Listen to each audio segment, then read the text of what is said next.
जय हिंद दोस्तों, welcome to भोजिया classes. आज हम सबके शरीर से जुड़े हुए एक बहुत ही महत्वपूर्ण विषय पर चर्चा करने के लिए आपके सामने उपस्थित हुए हैं। और इस चर्चा में किताबी ज्ञान कम और जो खुद का मेरा अनुभव है, साथ ही साथ जो इसमें डॉक्टरों की एडवाइस है, वो सब मिला करके हम आपको बताने का प्रयास करेंगे, जिससे यदि आप इस समस्या से ग्रस्त हैं तो आपको निदान मिले, और यदि आप ग्रस्त न हो तो किस प्रकार से सावधानी रख करके आप इस समस्या से बच सकते हैं। और दोस्तों, ये समस्या है लीवर की समस्या। मित्रों, आज से 10 से 20 साल पहले तक मेरा भी कंसेप्ट यही था और आप लोगों का भी कंसेप्ट यही रहा होगा कि मनुष्य के शरीर में सबसे महत्वपूर्ण अंग है वो है हृदय। परंतु समय के साथ जैसे जैसे मुझे समस्याएं बढ़ी और मेरा अनुभव बढ़ा इस क्षेत्र में, तो मेरा तजुर्बा इसमें बदल गया और मैंने सबको ये बताना शुरू किया कि मनुष्य के शरीर में हृदय से भी महत्वपूर्ण अंग है, वह है liver.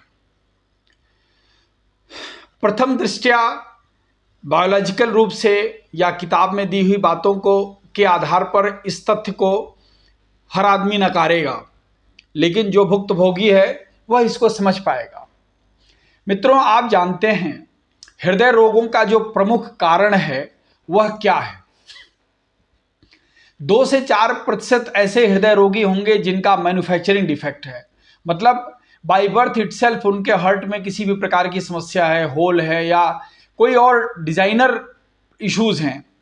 Rest all 90 to 95% heart के जो केसेज हैं वो क्या हैं? Due to blockage. Coronary artery diseases जो हैं, they are just the result of the some sort of blockage created in the passage and that will lead into heart attack in the future. लेकिन मित्रों, सबसे बड़ी बात ये सोचने की है कि आखिरकार ब्लॉकेज तक ब्लॉकेज तक होने से पहले जो होता है, अगर हम उस पर नियंत्रण प्राप्त कर सकें तो हम ब्लॉकेज पर नियंत्रण प्राप्त कर सकते हैं। आपके घर में नाली से जो कचरा निकल रहा है वही आगे जाके ब्लॉक करेगा ना। तो सिंपल सी बात है कि आपके शरीर में जो कोरोनरी आर्टरी में जो ब्लॉकेज क्रिएट हो रहा है या हार्ट के अंदर जो थिन वेजल्स हैं उनमें जो ब्लॉकेज क्रिएट हो रहा है, जो हाई बीपी बढ़ा रहा है या जो ब्लड के प्रेशर को बढ़ा रहा है, वो ब्लॉकेज आ कहां से रहा है? भाई साहब, आप जो खा पी रहे हैं, बॉडी के अंदर जो आप डाल रहे हैं अपने स्टमक इंटेस्टाइन में, उसी से तो आपका रस, रक्त, मांस, मेद, अस्थि, मज्जा, शुक्र, वीर ये सब बनता है। तो वही रक्त तो आप बना रहे हैं और उसी रक्त में आपके तो वसा जम रही है, फैट जम रहा है, ट्राइग्लिसराइड क्रिएट हो रहा है, और वही तो जाकर के ब्लड सर्कुलेशन के साथ में उन फाइन वेजल्स में ब्लॉक क्रिएट कर रहा है। कभी सोचा आपने कि आखिरकार जो आपने खाया और उस खाने के अंदर से फैट को, ऑयल को, इसको अगर प्रॉपरली डाइजेस्ट करके लो कार्बन मॉलिक्यूल्स में कोई ब्रेकेज नहीं हो पा रहा है, तो डेफिनेटली वो आपके ब्लड में वो फैट डिपॉजिट के रूप में जाएगा। मित्रों, यहीं से लीवर जैसे अति महत्वपूर्ण अंग का काम शुरू होता है। जैसे ही हम कुछ भोजन करते हैं, हमारे फूड बैग के अंदर, आमाशय के अंदर भोजन जाता है, वहाँ से कुछ एसिड्स, हाइड्रोक्लोरिक एसिड वगैरह मिलते हैं और फिर लीवर का काम शुरू होता है। लीवर से डिफरेंट टाइप के गैस्ट्रिक जूसेज मिलते हैं, एंजाइम्स मिलते हैं भोजन को पचाने में। लेकिन मित्रों, अगर लीवर आपका साफ नहीं है, लीवर का फंक्शन प्रॉपर नहीं है, लीवर की कार्य क्षमता पूरी नहीं हो पा रही है, तो क्या लीवर से निकलने वाले एंजाइम पर्याप्त होंगे?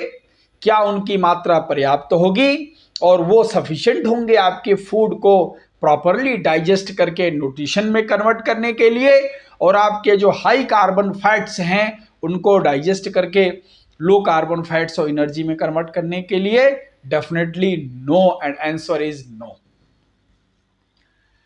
मित्रों, फैटी लीवर एक ऐसी समस्या आज के डेट में होता जा रहा है जिससे 80 से 90% लोग ग्रसित हैं।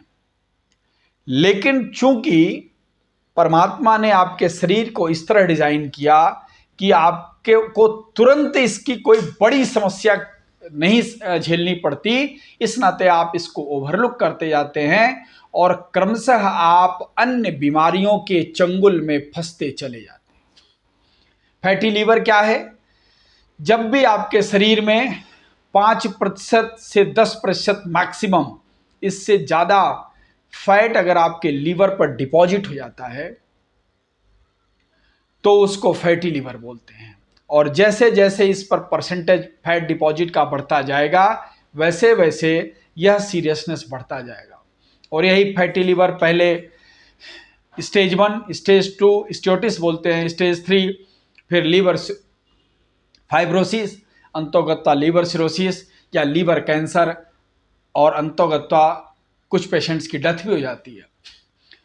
और उससे पहले जब यह लीवर का फंक्शन इम्प्रॉपर हो जाता है, होने लगता है, तो बॉडी के अंदर और डिफरेंट प्रॉब्लम चालू हो जाती हैं। आइए इसको हम डिटेल में समझाते हैं। देखिए, सिंपल सा फैक्ट है, अगर आप ओबेसिटी के क्राइटेरिया में आ रहे हैं, आपका WHR ज़्यादा है, आपका BMI ज़्यादा है। ओबेसिटी को कैसे मेजर करते हैं? आपका जो आइडियल हाइट, वेट एंड पर एज पर एज है, उस आइडियल वेट से 10% से ज़्यादा ओबेज आपको नहीं होना है। दूसरा, एक मोटा फार्मूला कई सारे डॉक्टर्स ने बताया, आपकी height -100 that is your ideal weight. Ideal weight के जितना ही नज़दीक आप रहेंगे उतना ही समझ लीजिए कि आप फैटी लीवर से बच रहे हैं, ओबेसिटी से बच रहे हैं। तो पहला कारण तो ओबेसिटी हुआ। फैटी लीवर दो कारणों से होता है, एक को बोलते हैं नॉन अल्कोहलिक फैटी लीवर, दूसरा अल्कोहलिक फैटी लीवर। हम लोग तो नॉन अल्कोहलिक हैं, फिर भी we had the fatty liver. That means हमारे खाने पीने, हमारी फिजिकल एक्टिविटी, हमारे वेट लॉस, वेट कंट्रोल, ये सब पैरामीटर्स हमारे ठीक नहीं थे, इस नाते हमको फैटी लीवर हुआ और उसके कॉम्प्लिकेशंस हमने झेले। बट जो लोग अल्कोहलिक हैं उनके अंदर भी फैटी लीवर हो जाता है और उनका सिचुएशन और सीरियस हो जाता है, क्योंकि एक तो लीवर फंक्शन नहीं कर रहा, ऊपर से वो लिकर भी लेते हैं। तो ऐसा नहीं है कि आप लिकर नहीं लेते तो आपको समस्या नहीं होगी। Non alcoholic fatty liver disease के जो पेशेंट्स हैं उनकी संख्या रादर देन उससे ज़्यादा है और कॉम्प्लिकेशंस भी हो जाते हैं। तो सबसे पहले अगर आप आइडियल वेट 10% से ज़्यादा हैं तो ट्राई करना है आपको आइडियल वेट की तरफ आने के लिए। अब हम देखते हैं फैटी लीवर से अन्य क्या समस्या क्रिएट होती हैं। आप जानते हैं शरीर का जो ब्लड है वो लीवर से गुजरते हुए प्योर हो जाता है, मतलब लीवर प्योरिफिकेशन के लिए लीवर में इकट्ठा होता है। और अगर उस लीवर का फंक्शन प्रॉपर नहीं है, उस लीवर के ऊपर फैट डिपॉजिट हो गया है, तो लीवर के अंदर से सेक्रेट होने वाले हार्मोन्स और एंजाइम्स उस ब्लड में या तो कम मिलेंगे या ज़्यादा मिलेंगे, और वहीं से आपके ब्लड के अंदर भी किसी न किसी प्रकार की समस्या क्रिएट होगी। आपने जो कुछ खाया उसके अंदर अनडाइजेस्टेड फैट है, वो लीवर में डिपॉजिट हुआ, ब्लड वहाँ से पास हो रहा है, तो वो फैट लीवर के साथ भी आपकी बॉडी के अंदर ट्रेवल करेगा, वहाँ से ब्लॉकेज क्रिएट हो सकता है। तीसरा, जब आपका लीवर ठीक काम करता है और लीवर के अंदर जब ब्लड जाता है तो आपने जो ग्लूकोज खाया है उसको एनर्जी में कन्वर्ट करने के लिए, अगर मान लीजिए फॉर एग्जांपल 1 यूनिट इंसुलिन की मात्रा की आवश्यकता होती, तो पेंक्रियाज को पता है कि मेरा लीवर अच्छा काम कर रहा है, 1.5 से 2 लीटर ब्लड आया लीवर में, इसके अंदर इन्होंने इतनी ग्लूकोज ली है और मुझे इतना सा पेंक्रियाज से इंसुलिन का स्राव करना है जिससे ये ग्लूकोज को ग्लाइकोजिन एनर्जी इसमें कन्वर्ट कर दे और एनर्जी में कन्वर्ट कर दे। लेकिन अब क्या हुआ, जब आपके ऊपर बॉडी के ऊपर फैट डिपॉजिट हो गया तो उसी 1.5 से 2 लीटर ब्लड में ग्लूकोज को एनर्जी में कन्वर्ट करने के लिए अब पैंक्रियाज को अधिक इंसुलिन का स्राव करना पड़ा। क्यों? क्योंकि लीवर के सेल्स जो थे, टिश्यूज जो थे, वो ब्लॉक हैं, वो पैसेज ब्लॉक है, वो लेयर जो है कवर्ड है विद द फैट। तो जो इंसुलिन अंदर जाकर के ब्लड से रिएक्शन करने की कोशिश कर रहा है, वो मात्रा सफिशिएंट नहीं हो पा रही due to the blockage, due to the crowd, due to that heavy passage, वो उतना इंसुलिन अंदर नहीं जा पा रहा है। तो दो चीज होगा, अगर सफिशिएंट इंसुलिन अंदर नहीं जा पा रहा है तो total glucose will not be converted into the energy, henceforth the residual part of the glucose will be added into the blood and thus it will make a rise in the blood sugar level, तो आपका sugar बढ़ा। Similarly, in the same way, pancreas will always try to suppress the glucose level. For that suppression, pancreas has to secrete extra insulin. For example, if in the healthy liver 1 unit of insulin was sufficient for the conversion of that 1.5 or 2 liter of blood into from glucose to the energy, now pancreas has to secrete 2 or 3 units due to and that will depend upon the blockage passage or this fatty liver density.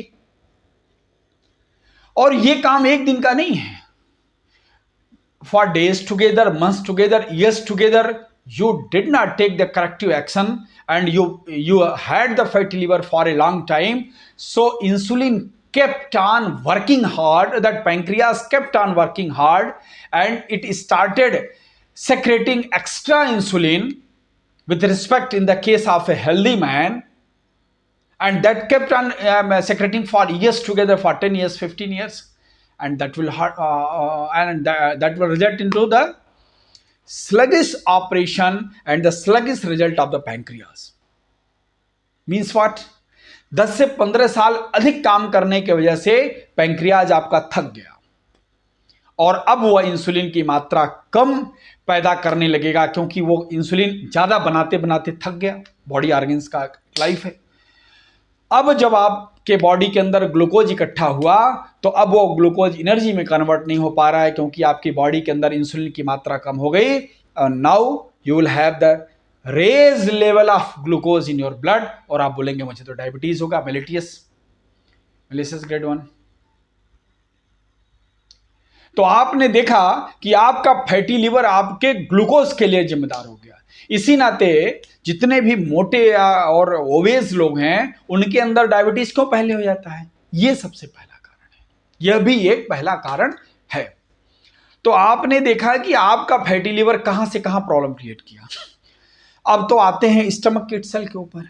भाई आपका food undigested है, आपका food improperly digested है and it passed from your stomach and it goes to the small intestine, large intestine, colon and it's all another. आपका food अगर proper small particles में नहीं break हुआ है तो एक तो इम्प्रॉपर डाइजेशन इंटेस्टाइन को होगा, proper nutritional values will not be digested, एक तो वो प्रॉब्लम आई। माल न्यूट्रिशन की खाना खाए लेकिन न्यूट्रिशन नहीं हुआ। दूसरे उस पैसेज से क्लियर पास आउट नहीं होगा तो वहां पर जो बचा हुआ रेजिडुअल फूड रह जाएगा वो वहां पर गैस क्रिएट करेगा, ब्लॉकेज क्रिएट करेगा, कॉन्स्टिपेशन क्रिएट करेगा, वो और प्रॉब्लम होगा। तो ये चीज जान लीजिए कि जैसे ही आपके पेट में ब्लॉटिंग हो रही है, पेट फूलना चालू हो रहा है, इनडाइजेशन हो रहा है और कॉन्स्टिपेशन स्टार्ट हो रहा है, तुरंत आपको अलर्ट होना चाहिए कि अगर कॉन्स्टिपेशन, ब्लॉटिंग और गैस बन रहा है तो आपके लीवर को कुछ न कुछ प्रॉब्लम हो गई है और आपको केयर करने की जरूरत है। पेट फूलना, गैस बनना, कॉन्स्टिपेशन एक ही चीज का संकेत है कि आपका लीवर अपने पूरे क्षमता से कम काम कर रहा है। सिंपल सा लॉजिक है। And it happened with me and I was not aware, I ignored for many months and ultimately that becomes serious. Gas बन रहा है, इमीडिएटली आप गैस की दवाई तो ले लेंगे बट वो गैस सप्रेस हो भी गया, but reason of the production of the gas is not eliminated so far. आपको उस पर वर्कआउट करना है। Why my stomach had the undigested food, why it did not came out from my body. वहां पर आपको सावधान होना है। प्राइमरली आपको कुछ लीवर को इंप्रूव करने के मेडिसिन लेना है। आयुर्वेद में भूमि आंवला नामक एक पौधा है छोटा सा, इसकी गोलियां भी आती हैं, दवाइयां भी आती हैं। इसको पृथ्वी पर भगवान के द्वारा लीवर के लिए अमृत बताया गया। तो ऐसी औषधियां, हिमालय का लिप 52, पतंजलि का लिप D38, ऐसी औषधियां जिनके अंदर भूमि आंवला पाया जाता है, लीवर के लिए बहुत ही अमृत और इसको पुनर्जीवित करने का काम करती हैं। जॉन्डिस जब होता है तो भी लीवर खराब होता है, उसमें भी भूमि आंवला बहुत काम करता है। तो ये तो औषधि की बात हो गई। डॉक्टर से तो आप संपर्क करेंगे ही करेंगे। इमीडिएटली आपको ब्लड टेस्ट कराना है, SGOT, SGPT एंड LFT कराना है, जिसमें SGOT, SGPT देखना है। If it is beyond the parameter, this gives the signal that your liver is not properly functioning. आपके फूड में तले भुने चीजों की डाइट कम करके फाइब्रस फूड आपको लेना स्टार्ट करना है। पपीता इसमें बहुत ही फायदेमंद है। सेब लीवर के लिए बहुत ही अच्छा अमृत जैसा काम करता है। एप्पल विनेगर, सेब का सिरका लीवर के लिए बहुत ही फायदेमंद चीज है। एक एक चम्मच अगर आप लेते हैं तो ये लीवर को बहुत सही करता है। फिर भी कुछ लोगों को इससे गैस बनने लगती है, तो इसको नहीं लेना चाहिए। आंवला भी किसी भी रूप में अगर लिया जाए, क्योंकि ये विटामिन सी से भरपूर है, यह भी लीवर को साफ करने में बहुत सहायक होता है। कुछ पेशेंट्स को छोड़ के बाकी लोगों में नींबू पानी भी लीवर के लिए अति सहायक होता है। सुबह उठ करके खाली पेट पानी पीने वाले व्यक्ति या गुनगुना पानी पीने वाले व्यक्ति अपने फैटी लीवर से कुछ दिनों में निजात पा जाते हैं। वेट लॉस का कार्यक्रम तो इसके साथ आपको करना ही है। कुछ डॉक्टरों का मत है कि कॉफ़ी जो है वो लीवर पर जमा फैट को कम करने में मदद करता है, बट उसके साथ एक सावधानी ये है कि काफ़ी ब्लड प्रेशर को भी राइज करता है। तो इन दोनों का सामंजस्य अगर कोई बैठा करके कॉफ़ी लेता है तो उसको इसमें से मदद मिल सकती है। अगर आसनों की बात करें तो मंडूक आसन, जिसमें बैठ करके पेट को अंदर मोड़ करके और आगे की तरफ झुका जाता है, मंडूक आसन के 10 से 12 या 20 अभ्यास रोज करने से लीवर का एक एक्सरसाइज हो जाता है। लीवर का एक्सरसाइज होने से लीवर पल्पेबल होना चालू होता है। उसके ऊपर जो डिपॉजिट है वो धीरे धीरे खत्म होना चालू होता है और धीरे धीरे लीवर फंक्शन सुधरता है। प्राइमरली आपको फिजिकल एक्टिविटीज इतनी बढ़ानी है कि आपकी बॉडी से स्वेट आउट होना चाहिए, और स्वेट आउट होने के साथ साथ आपकी बॉडी के अंदर डिपॉजिट फैट रिड्यूस होना चाहिए। वॉकिंग एक्सरसाइज के जो मेडिकल पैरामीटर्स और गाइडलाइंस हैं वो ये कहते हैं कि once you start brisk walking and that continues for 30 to 40 minutes with sweat out. Brisk walking क्या है? Once you walk and you are not able to speak properly, your voice is breaking, that is called brisk walking. 30 to 40 minute brisk walking every day or twice will reduce your fatty liver. तो mainly आपने देखा कि आपकी physical activities आपके fatty liver में बहुत सहायक है, और आपको ऐसे फाइबरस फूड लेना है जो बॉडी के अंदर डिपॉजिट ना हो, बॉडी की क्लीनिंग करें, आपके लीवर की, इंटेस्टाइन की, कोलन की, लार्ज इंटेस्टाइन की क्लीनिंग करें और अपने साथ बॉडी में डिपॉजिट गंदगी को बाहर लेके आएं। Fruits are always filled with the high fibre. पपीता तो उसमें मैंने आपको बताया ही, एप्पल बताया ही। Guava is also a good option because ये रफेद से भरे होते हैं, फाइबर से भरे होते हैं, विटामिन सी के अच्छे स्रोत होते हैं, तो ये भी बहुत हेल्पफुल है। ऐसे बहुत सारे फ्रूट्स हैं। Almost all fruits except these all, banana, mango and all, क्योंकि ये इनके अंदर इतना कैलोरी है कि ये वेट बढ़ाते हैं। इस नाते हम जनरली ऐसी चीज़ों को हम लोग रिकमेंड नहीं करते हैं। लेकिन ऐसे फ्रूट्स, एप्पल हुआ, जो आपका बहुत ज़्यादा कैलोरी आपको नहीं देंगे, लेकिन जितनी देंगे भी उतनी आवश्यक है, लेकिन फाइबर बहुत दे देंगे। कुछ ऐसे फाइबरस चीज़ें हैं जिनको आपको अवश्य खाना चाहिए। फैटी लीवर के पेशेंट चावल तो बिल्कुल छोड़ दें। रात को अरहर की दाल, मसूर की दाल, ये सब तो आपको बिल्कुल छोड़ना चाहिए। तेल मसाला छोड़ सकें तो बहुत अच्छा है। हरी सब्जियां तो फायदेमंद होंगी ही। लौकी का जूस भी सुबह आप पिएंगे, वो भी आपको बहुत फायदा करेगा। दूसरे, आप अगर नींबू हनी गर्म पानी में डाल के सुबह पीते हैं तो इस प्रकार से आपको फायदा करेगा।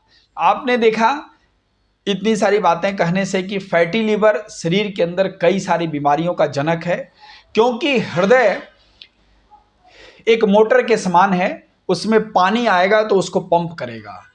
अगर उस पानी में कचरा आए तो कचरा पंप होगा और मोटर जाम हो सकता है। उसी प्रकार से हृदय भी है। हृदय को अगर साफ सुथरा साफ किया हुआ ब्लड अगर लीवर से आ रहा है या बॉडी के अंदर से आ रहा है तो आपका हृदय अच्छा फंक्शन करेगा। लेकिन ब्लड आपका इम्प्योर होके आ रहा है, लीवर प्रॉपर सफाई नहीं कर पा रहा है, ब्लड के अंदर डिफरेंट पैरामीटर्स और एंजाइम्स अपने लेवल से घट या बढ़ रहे हैं, तो डेफिनेटली ये हार्ट के फंक्शन को भी अफेक्ट करेगा।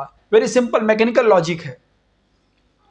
तो इस तरह से आप समझ पाए होंगे कि प्राचीन काल में क्यों कहा जाता था कि पेट समस्त रोगों की जननी है। जिसका पेट सही नहीं है, पेट साफ नहीं है, वो हमेशा बीमार रहता है। डेफिनेटली इसी नाते कहा जाता था, क्योंकि लीवर जो रक्त का शोधक एक अंग है, अगर वो प्रॉपर फंक्शन नहीं करेगा तो यह शुद्ध रक्त शरीर के विभिन्न अंगों में जाकर के वहां पर शुद्धता कैसे लाएगा। आशा है मेरी बात आपको समझ में आई होगी, अच्छी लगी होगी। निश्चित रूप से आपको कुछ प्रिकॉशन रखने हैं। आपका वेट आपके आइडियल रेंज के लगभग रखना है, 10 से 5% के रेंज में रखना है। फिजिकल एक्टिविटीज इतनी करनी है कि एवरीडे स्वेट आउट होना है। मैं कम से कम 8 से 10 किलोमीटर का वॉकिंग रोज करता हूं, इंक्लूडेड रनिंग भी। इस तरह से नॉर्मल योगासन आदि तो आप कर ही सकते हैं, बट मंडूकासन बहुत सहायक है। लेकिन आपकी आउटडोर फिजिकल एक्टिविटीज अवश्य होनी चाहिए, ये मेरा व्यक्तिगत अनुभव है। खाने पीने में सावधानी तो आपको बरतनी चाहिए। नॉर्मल आटा भी, गेहूं का आटा भी ठीक नहीं है, उसमें आप जौ, चना, मक्का, बाजरा इत्यादि का मिक्स आटा अगर आप खाते हैं जो कि फाइबर से पर्याप्त भरपूर है, आपके लीवर को इम्प्रूव करने में बहुत सहायक होगा। लीवर जितना महत्वपूर्ण अंग है, भगवान ने इसको अति सावधानी पूर्वक बनाया है। सबसे बड़ी बात यह है कि अगर लीवर किसी का खराब हो जाए, मात्र वो एक ही काम करे, खाना पीना कम कर दे या बंद कर दे कुछ दिनों के लिए, या ऐसे नेचुरल डाइट पर अपने को शिफ्ट कर दे जिसको डाइजेस्ट करने के लिए लीवर को कम काम करना पड़ता हो या ना करना पड़ता हो, तो लीवर अपने आप रिजनरेट हो जाता है। इसी नाते प्राचीन काल में यह कहा जाता था कि आदमी जैसे बीमार पड़े खाना छोड़ दो, क्योंकि बीमार पड़े लीवर को आपने छोड़ दिया, धीरे धीरे लीवर अपने को रिजनरेट कर लेगा। आप नारियल पानी पी के, फ्रूट जूसेस पी के, लौकी जूस पी के या हल्के फुल्के फल खा के आप 2-4-5 दिन रहें तो धीरे धीरे आप देखेंगे कि 5-6 दिन आपको बीमारी भी कम हो जाएगी और लीवर भी अपने आप को ठीक कर लेगा। लीवर सिरोसिस जैसे चीज़ों को भी रिवर्स किया गया है कई सारे पेशेंट्स के द्वारा, मात्र अपने फूड प्रिकॉशंस को छोड़ करके।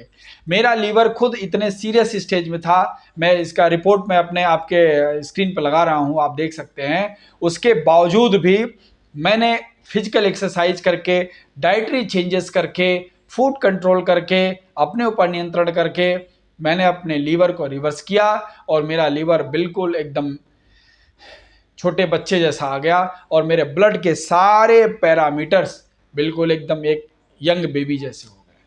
आशा है मेरी बातें आपको बहुत हेल्पफुल लग रही होंगी।